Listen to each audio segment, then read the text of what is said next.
Hi everyone, my name is Victoria Pasquantonio and I'm education producer at the PBS NewsHour. I also run Extra, NewsHour's classroom resource website for middle and high school teachers and students.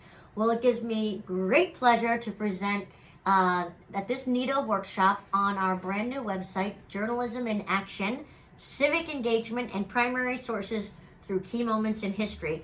We'll just call it Journalism in Action for short though. So I wanted to start off this was a grant by the Library of Congress, and we've been working on the website for a couple of years, and I wrote it with a few other teachers who are amazing, and you'll meet them in the program a little later. But first, I wanted to start off with the video by our partners, DaVinci Interactive. They're our web developer, designer, and they built this beautiful website, which you'll see in a moment, but they created this video that's like super polished and little different than what you're probably going to see in this video and for the rest of the presentation, but I figured it gives such a great overview and we're thankful to them, so I just wanted to start off by showing you that. Welcome to Journalism in Action, an interactive learning tool exploring journalism during key moments in American history. We built this learning tool to help middle and high school students examine the role of a free press and the meaning of journalism. Through fun, interactive activities, students will inquire, ask questions, and make their own judgments using primary sources in the form of newspaper articles, broadcast segments, political cartoons, and photographs curated from the rich databases of the Library of Congress.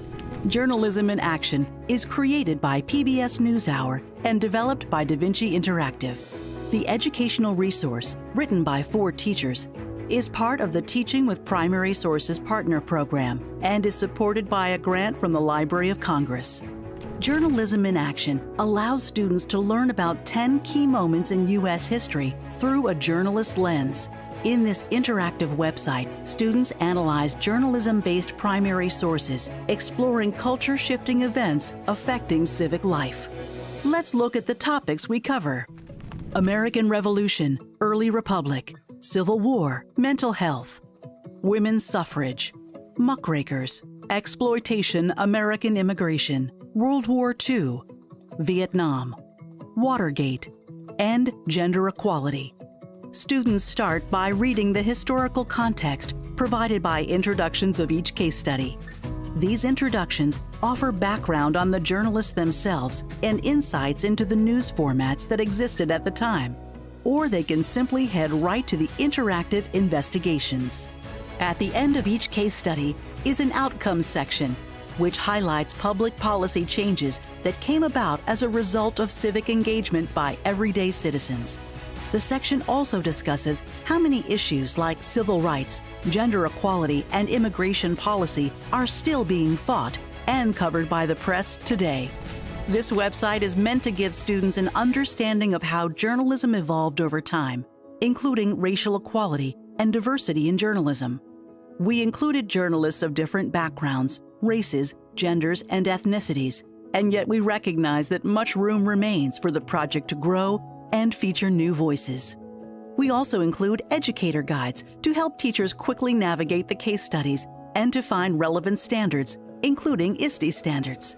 Each guide provides a summary of how that particular case study supports the understanding of journalism's role in American society, and in some cases, why we decided on a particular primary source. One of our main objectives is to provide tips for how you might include these case studies in your social studies, English, or journalism curricula. To use Journalism in Action for assessments, all of the primary source activities can be downloaded and emailed to you as the teacher, or uploaded to learning management systems to be shared with the whole class.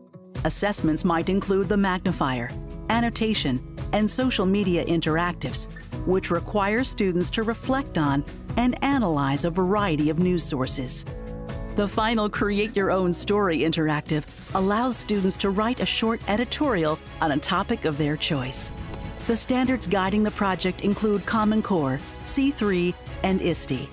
Finally, we'd like to acknowledge our advisors at the Library of Congress, who provided critical feedback, helped us navigate the library's rich databases, and find primary sources which students would find eye-opening and intriguing. And of course, a large thank you to our 4 teacher curriculum writers. We hope you enjoy using journalism in action in your classroom. Thanks so much, Da Vinci. I have a very special guest to introduce next, managing editor and news anchor of the PBS NewsHour, none other than Judy Woodruff, who came and spoke to one of our Zooms about journalism in action. And in this clip, she talks specifically about the importance of media literacy and how sites like Journalism in Action can really help teach students that those critical skills.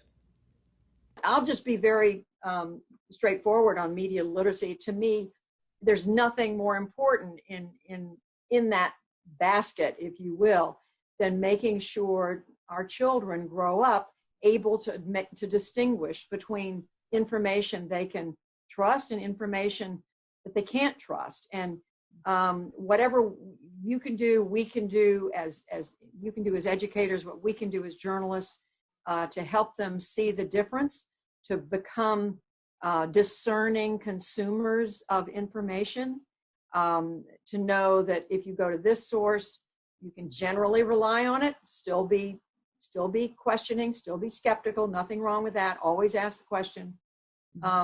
Whereas there are other sources that you really need to be careful about.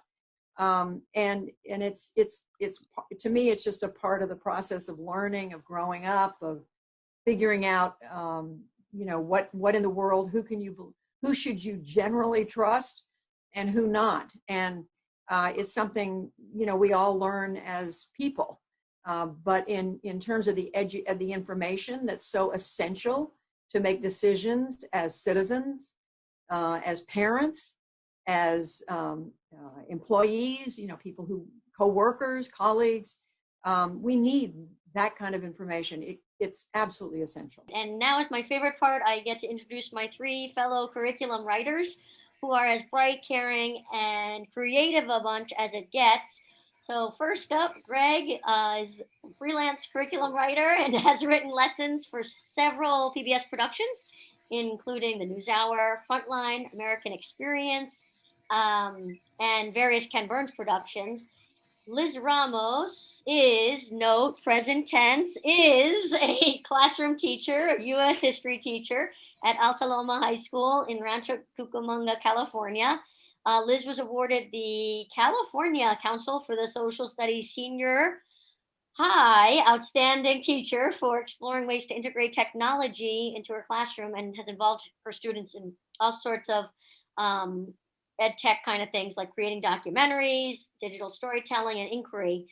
And last but not least, Sid Golston is a past president of NCSS, and she's taught at all grade levels from middle school to college, specializing in civics and women's history, and also served as an educational administrator, curriculum writer, historian, and author of several books for students and teachers. And we'll have Sid lead us off on how the site works and the big picture of it. And so take it away, Sid. Well, we're going to use one unit that is on immigration and exploitation of immigrant labor to show you the features that will be in all of the units. This one is titled Triangle Shirtwaist Factory Fire and Migrant Workers. And when we get there, you'll see that our journalist of the unit is Edward R. Murrow. Edward R. Murrow was a pioneer in investigating issues in investigative journalism on television. But we actually start a little earlier than this and go to newspapers. In the introduction to every unit, you'll see introduction, investigation, outcome. In the introduction is a lot of content. Also, an essential question. Every unit has one. In this case, it is how did journalists cover the exploitation of migrant and immigrant workers in the early to mid 20th century? The overview section will be very content rich. There will not only be Library of Congress resources, but also descriptions of the context and history of the eras that we're dealing with. We all know that the Triangle Shirtwaist Factory Fire coverage led to what we have today as OSHA, the Occupational Safety and Administration, and Health Administration. Okay, then we switch and we go past the early 19th century into the mid-20th century, when television brought to us a new form of journalism. And we have to go on to the migrant farm workers. And when we look at those examples, we see something that exists even today. There are problems in today's factories with COVID outbreaks that we know affect immigrants more than they do others. As we'll see in these pictures of Cesar Chavez and other union organizers, the power of journalism was very, very strong to tell us this story. In every unit, there will be an annotated image. That's an image that you can see up close with a magnifier. But the reason I think this one's particularly important is it's a photograph. We want students to be able to evaluate everything they see, even visual cues have to be interpreted. The point of this flyer that went into newspapers was that every time you buy grapes, you're hurting poor children. At the very end of the unit, we find an opportunity to be your own journalist and examine an issue that you think deserves investigation today. And you get to create your own story. You can choose to do this as a video, or you can choose to do this as a newspaper. If you do a video, you're pretending that you are on 60 Minutes. You're the one who is Leslie Stahl or one of the journalists, and you create your own story. It might be very relevant to something that is an issue to students today, such as gun control, or it could be something having to do with COVID, for instance. But that is the creative part of every unit. So the tools that we're using are high content, investigative skills, looking at outcomes, creating your own creative interpretation, and making civic engagement work for the student in a very personal way, using primary sources they probably wouldn't find elsewhere, and devolving into a real engagement by the student. Thanks, Sid. Well, we're now going to share 3 types of the interactives in more detail on the Journalism in Action site. And let's do them in chronological order because we are history teachers after all. So Greg Timmons, will you take it away, the first interactive, and I think you're using the American Revolution case study?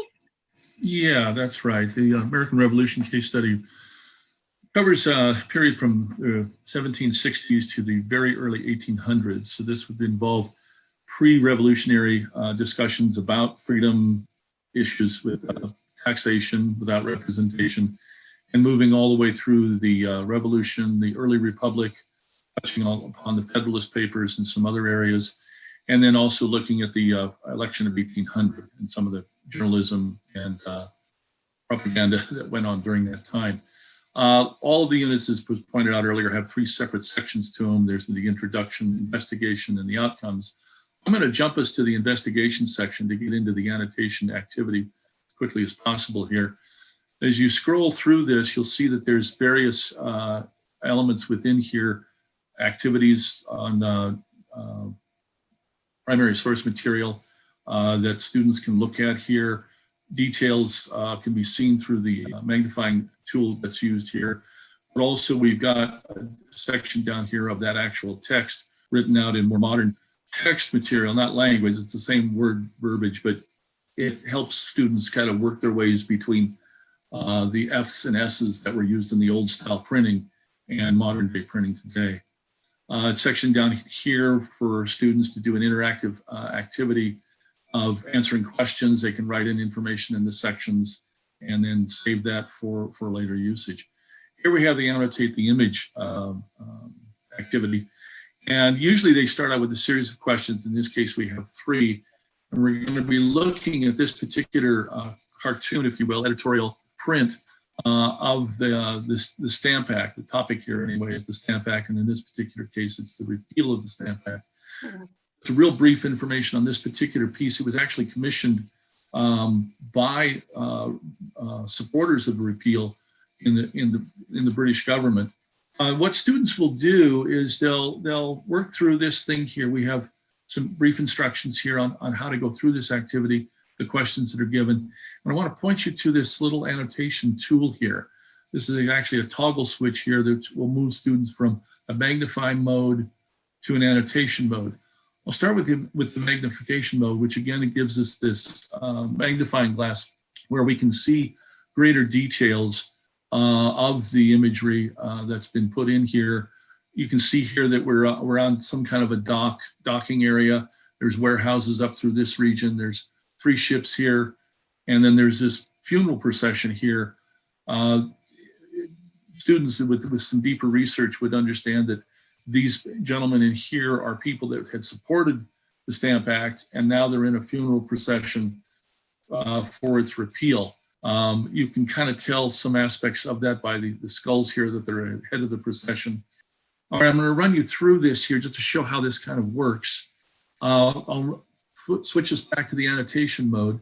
Go up to the first question here. It says, which features make it clear that the funeral procession taking place is after the repeal of the Stamp Act? Well, as fate would have it, a really easy indication is right here up in this section here, which talks about the repeal itself. Let me go back to the magnification mode here real quick, and I'll show here. It says the repeal, and then it says on the funeral of Miss AME, meaning America, and then the stamp. So we'll go over to the annotated mode, and we'll highlight that. And what we get down here is a little section here where we can put in information here. And we'll just put in the title.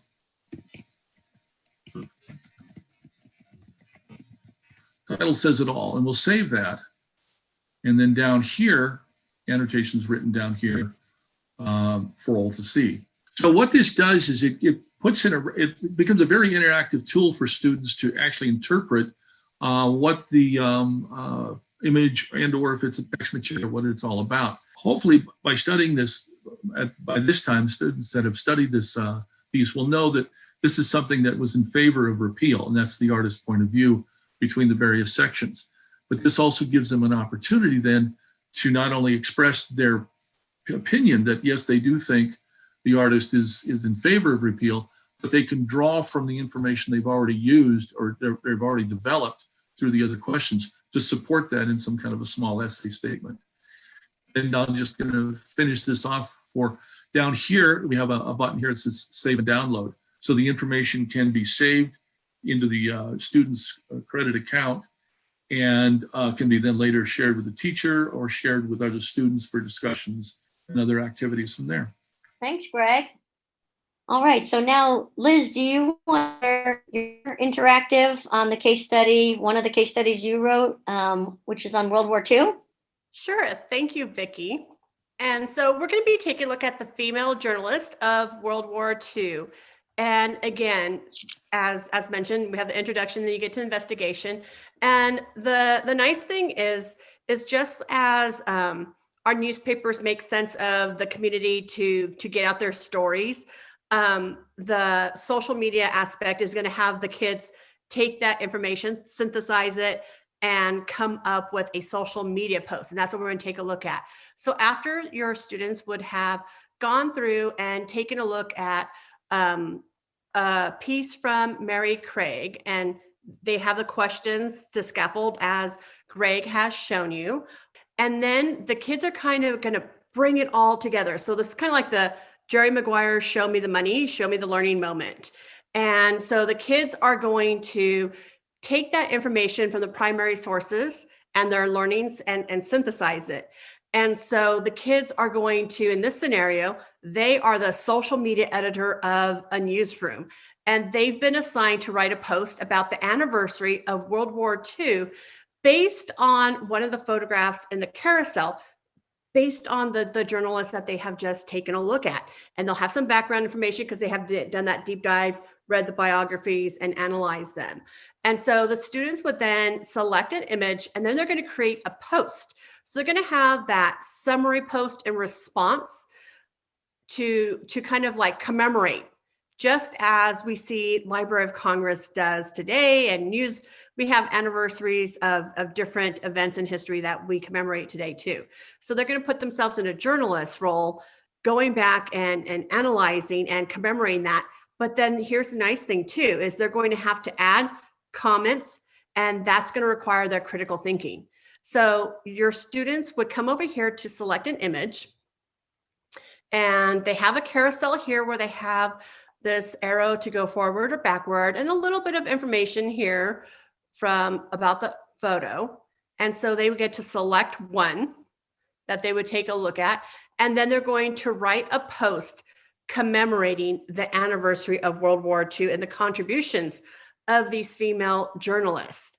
And so they would write their summary in here, and then they would come in here and they're going to add a comment to the post. What might somebody react? And this is going to force them to have that metacognition, that critical thinking, putting things in time. And maybe somebody's making a connection. Oh, that my aunt or somebody was a relative of that, or this led to the creation of UNICEF today. And so the kids are going to get to elaborate and make connections based off of their learnings. And they will come over here and they'll have the opportunity to create that post, and they can, again, save it and download it into their profile that they've registered with. Or, as mentioned before, they could go ahead and download that to their computer and share it where the teacher would like them to share. Thanks, Liz. I think it's also a great lesson in digital citizenship, making those comments for the social media post. I like that. Well, I have the last interactive to explain. This is on our case study, gender equality. And so there you, of course, you have Gloria Steinem. And so we're going to just scroll down. This is the outcome section. This interactive is, you know, they're all unique and fun in their own ways, but this really puts the student, like the idea of student voice really comes to life in this final interactive, which is the last interactive of each case study. So, and it's called Create Your Own Story. And basically, we have, there's so many social justice movements, you know, that have taken place, but particularly in these students' lives. Of course, there's kind of cool, fun technology involved, because that kind of is a neat element to the Journalism in Action website. So you're going to go down here, and it says create your own story, and you can either choose a newspaper, which kind of mimics like a website, newspaper, news outlet website, or magazine cover. So if time is of the essence, the magazine cover is a little quicker, which is nice to have sort of that time choice, but I'm going to go with newspaper. And so essentially you've been asked to explore, the student has been asked to explore a social movement.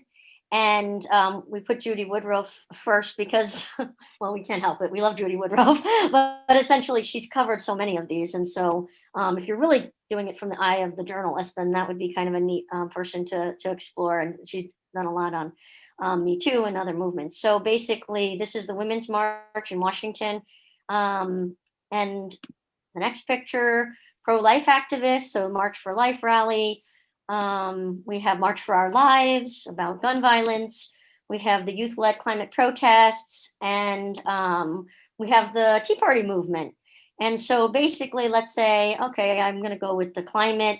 I'm going to hit select because I just think that picture is pretty awesome. And so we then have, let's say we're adding a title. So the climate protests. And again, we know youth played such an important voice. So let's make that the subheading. And you could write your few paragraphs, your opinion of how the news media covered the social movement. And you get to learn about the movement itself. And so we want to share that with our classmates using a learning management system, or email it to a family or friend. Hey, what are you learning about during COVID? There is a lot of learning going on during this digital remote time. And so that is the interactive of the Create Your Own. So we're now going to hear from Liz about deeper pedagogical connections using the Journalism in Action website. And so give us your wisdom there, Liz. Take it away. Okay, so when we're looking at the journalism in action, this is going to help our students with those historical thinking connections. So like when they're doing the introduction, we're getting that essential question, overview, context, then use format, and then they're investigating, they're going through the primary sources, they're doing the questions, they're writing, they're putting it all together. And in the outcome, they got the how the event in journalism has evolved, the modern civic connections, and they're taking a look at the historical significance, the cause and consequence of what's happened on here. They're looking at those different historical perspectives. They're doing the work of historians by engaging with primary sources.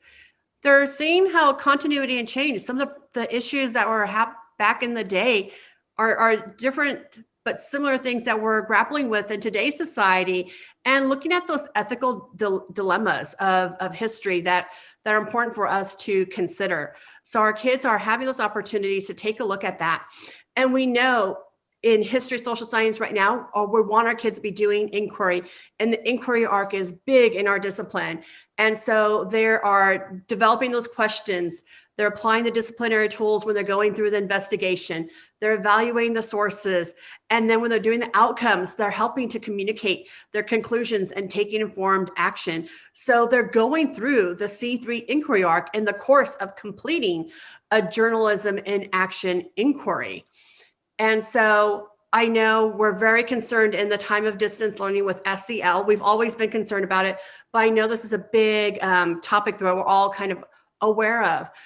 This is helping our kids with self-awareness, identifying emotions, social awareness, taking empathy for things that have happened in the past, decision-making, and seeing how people have decided to take action and change course of history and call out things that were wrong in history.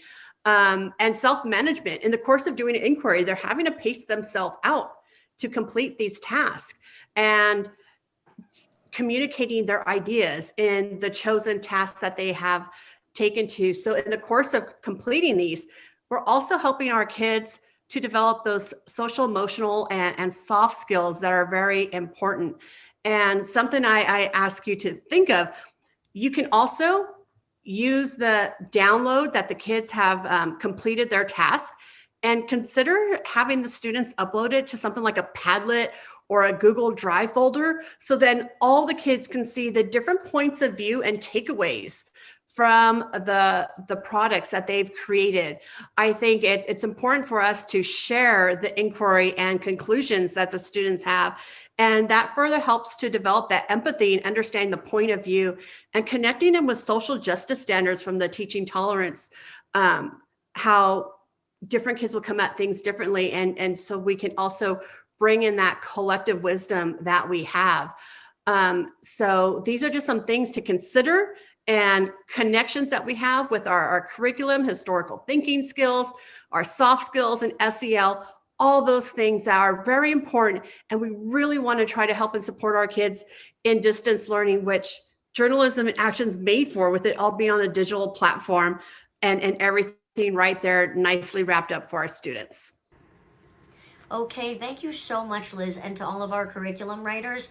I love your point about social and emotional learning, SEL, because it can be applied and should be applied to all classes, no matter the subject, journalism, English, social studies. Those needs, those social emotional needs of our students need to be addressed throughout the curriculum, throughout the day, and not just, in that one little space and time, if schools are dedicating that. And so sometimes I get asked, do you have anything for science teachers for STEM in this Journalism in Action project? And I will say that the case study about Nellie Bly, the investigative journalist who goes undercover to Blackwell's Island and really uncovers all of the injustices happening around mental health and how the patients are being treated there at the mental health hospital facility. And a lot of reforms were then passed by New York City after that. I think that was, that was over 100 years ago, but it really shows you the focus on that aspect of science, the psychology and the psychiatry. And so I think that could be really neat for kids to learn about. The other thing is we're so open to ideas. The thing about the Library of Congress is that it's so immense that if you're a biology teacher or you're a physics teacher or you're an art teacher or you're a language teacher, you might say, hey, NewsHour Extra, Vicki, Luke's our editor, our wonderful editor. Thank you, Luke, who's done amazing work on the project. We can, try to find those resources, try to find those primary sources, or maybe work with your students to do that. So one more video I wanted to show you was a NewsHour Extra Zoom, educator Zoom, that we've been doing since last June pretty regularly. And this was on Journalism in Action, along with KQED, KQED's Learn. And so we kind of put our voices and our powers together to talk about media literacy and student voice and current events and how to understand current events like the Capitol riots we talked about a lot, really to look at the past and other examples of insurrections, of really serious stuff from history to help students contextualize. And so I want to show you some of that Zoom, hosted by our teacher host, Sari Beth Rosenberg, and she's going to address some of the interactions that are coming up about journalism in action, but also just in general teaching important current events and teaching important events from the past, again, to help us understand the present. But I actually want to frame our discussion with Liz. So Liz Ramos is in the classroom like a lot of us are, or even an online classroom, perhaps. And I wanted to just talk to you about, how are you teaching these really crazy, these just super, as I said, supercharged, but like just really, it's really challenging right now to teach what's going on. First of all, because the news keeps changing as I'm teaching, and I'm sure, you're experiencing that as well. And it's a lot to unpack. So I'm just curious, just a couple minutes just to frame the discussion, would love to hear from you about what it's been like these past, I would say, I guess 7 days, but the last 4 years, but really let's hone in on the last 7 days. What's it been like for you, Liz? It's been hard. Like January 6th was actually my first day with my AP Gov kids. I got a group of kids. So it was like, literally, we had them in the afternoon. So this was like literally breaking news as it's had the TV on as I'm teaching. And I greeted them and I'm like, we got to address the elephant in the room. Like, what you guys are seeing right now is not normal. This is not how it's supposed to be. And what was going on was not protest. What they saw going on in the Capitol, I wanted them to know that is not First Amendment. I said, the rally they had in the morning, okay. But what you saw going over there, that was not your peaceful right to protest, and make sure they know that. And I said, things are going to be happening as they unfold, and to make sure that they were going to trusted journalism resources. We had 30 minutes. And by the time the kids get in and everything, I really only had them for 20 minutes to introduce myself and address that and a couple other things we had to do for school. And so no time to talk about media literacy or really get into it, but just really like kind of clarify for that. And then we came back on Friday. I see my kids twice a week on Wednesdays and Fridays. And we did a lesson that I gleaned from multiple resources, the PBS and some others that were shared on Twitter, where we looked at what was their word to describe it.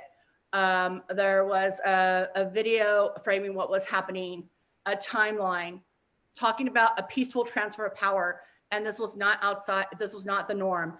And then doing some see, think, wonders. And then knowing my kids, and they were bringing up like even that Wednesday in the Zoom chat, how come is this different than the Black Lives Matter? So coming back to that, because they were already pointing that out. in there and Wow. taking a look at the arrest, and then gleaned this one from Coach Flores on Twitter, and having the kids do that. And then you tell me what was January 6th. So we're looking through the primary sources and they had opportunities to take a look at some of the articles of what was going on. And I want them to talk about that.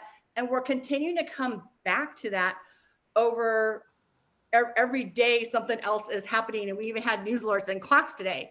And so it's a constant thing. But also the kids said something very telling today, like, oh, it's just another something. And I'm like, wait, we got to understand that what you've been seeing and everything, this is not normal. This is not how it's supposed to be. And we're going to be taking a look at stuff in the course of looking at government.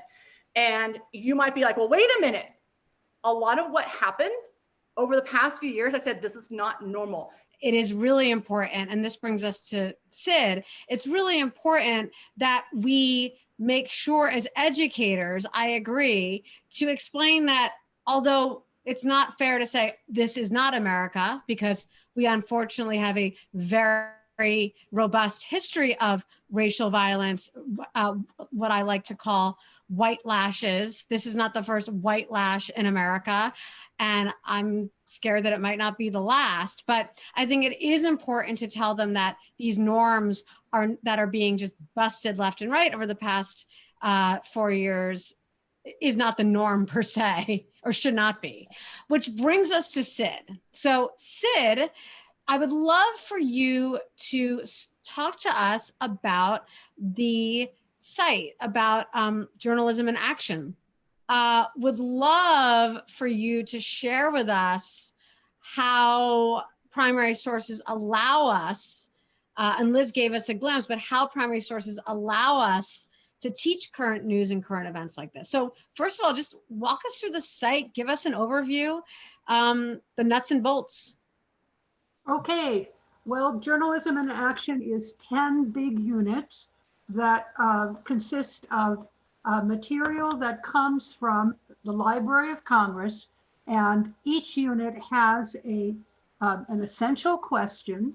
And one of the great ways that this will tie to current events and current media literacy is that those essential questions immediately lend themselves to issues today, as all essential questions do.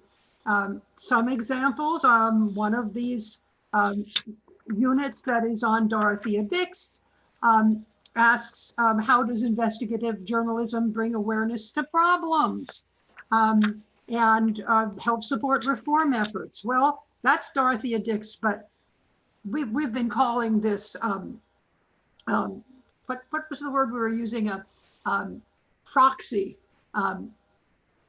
ways to get to today. That could be Rachel Maddow. Another of these units, which we'll go over now, is this one, Triangle Factory Fire and Migrant Workers. Well, the essential question is, how did journalists cover the exploitation of migrant and immigrant workers? Well, that still happens. And actually our featured journalist, we have one of these for every unit, was Edward R. Murrow, but that could be today Anderson Cooper or Scott Pelley, because we still have this issue. We still have exploitation of immigrants. So each of these case studies can lend itself to a much broader awareness. Now, I'm going to put on my old administrator hat. We all know that all you classroom teachers have power standards and state and district curriculum that you have to deal with. So all of these on this site are ways for you to use things you teach anyway. And with them, you can explore all kinds of media literacy issues, current events issues, research issues, and it's very interactive and very student-centered. It's kind of fun, which is always good. They're very content-rich, which is maybe something that I think characterizes all of this in a more unique way. Now, at the very end, you get to do something creative that Bloom's taxonomy would would approve. You get to make a newspaper, a magazine, or even a media piece of your own. And you can print it out and put it on your, bulletin boards and stuff like that. The 10 issues are ones that you would teach anyway. And I know that making things relevant to kids today may put you in a bit of risk with your community. I know that most administrators are very concerned about not offending anybody. So one of the things to do always, no matter how you get to it, is to tell your administrator what you are doing. So what we're doing with this website is giving you content-rich Library of Congress resources to fulfill the civic mission of schools with resources in journalism and media. When Action Civics was done magnificently, this is my favorite example, by the Parkland students, they used what they had learned in history classes in an amazing civics teacher and a remarkable speech and debate teacher to actually play the game, to actually do something that, as we have seen, was amazingly peaceful, well organized. It mobilized millions without a single piece of violence. And this website will give you the back door to be doing what you have to do anyway. Imagine using those essential questions to get to things that are very pressing for kids today. Thank you. Yeah, that's really, really helpful, because a lot of times, and you answered both my questions. You're amazing. You answered both my questions, because a lot of times teachers look at amazing sites like this, and I'm glad you put your administrator hat on, and you always have your administrator brain, and said, well, this is still hitting the standards, right? And also, you also answered my question about primary sources. Why do we use them? Well, like you said, this is a way to teach a topic that might be a little too controversial for the population you're teaching, in a way that you're teaching it without, getting 700 phone calls from parents, or one is too many. Thank you so much for that, Sari, and to all the teachers who participate on those Zooms and who write our lessons and who contributed our curriculum writers for the Journalism in Action website. That's been awesome. It's one of the things that people ask us the most, like, or comment so far the most is, this was written by teachers. It's just very obvious to teachers especially. So you might be wondering about, I did not figure out the glasses trick, but real quickly, the Journalism in Action t-shirt, I feel a little like Mitch Gaylord in the 1984 Olympics, but there is Ida B. Wells along with 2 other journalism primary source pictures. We have the t-shirts for teachers in your community, your PBS region, who would like to help us test out the site. We would love to work with them, and they could give feedback, how their kids used it, what they think could be improved. So here's the back, the quote, famous Ida B. Wells quote, and I know kids love learning about investigative journalist Ida B. Wells. The way to right wrongs is to turn the light of truth upon them. No truer words can be spoken, I think. And then there's the t-shirt there. So please get in touch with me. I hope I've been able to answer your questions in the chat this whole time. But email, tweet, and stay in touch, and just thank you so much. I'd love to keep the conversation going about journalism and how important it is in 2021 and beyond.